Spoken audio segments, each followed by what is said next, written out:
চাচা বাবু আপনি চাচি বিয়েটা কেঙ্কা করে হইল? এটা একটা বিরাট বড় ইতিহাস বাবু। হুম।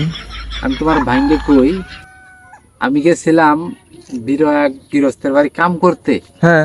কাম করবার যাওয়ার পরে বুড়ো ধানের কাম হুম। ধানের কাম কইরা আডু পানি ভাঙ্গে হ্যাঁ।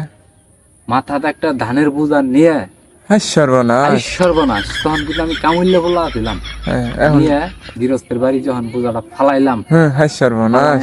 ঘাড় গুড়টা টানা টুনে দিয়া হাইরে একটু যে ধান দিক চাইছি, হ্যাঁ।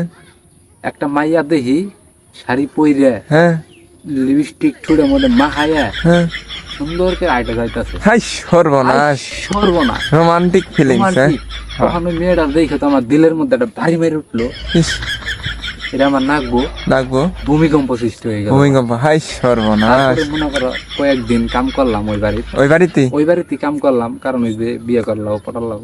তারপরে আমার দুজনটা মিল হয়ে গেল। মিলে গেল। মিল হওয়ার পরে আমার ফ্যামিলিরও জানাইলাম, জানানোর পর দুই ফ্যামিলি মিললে কথা বথা কইয়া হ্যাঁ। বিয়াটা করে তোমার চাষি নিয়ে আইলাম বাড়ি। হুম। আর অহংকার যুগে পোলাভানে প্রেম করে চিপাই চাপাই যায় গাছ তুলে যায়। এটা ঠিক কইছেন। এই যুগে আমগর যুগে কিন্তু বাবুই না ছিল না, হয়তো ওর পছন্দ হয়েছিল তোমার শাশুড়ি, হ্যাঁ। টার্গেট নিয়ে যায় বিয়ে করে নিয়ে আইছি। ওহানার যুগে কি না আছে?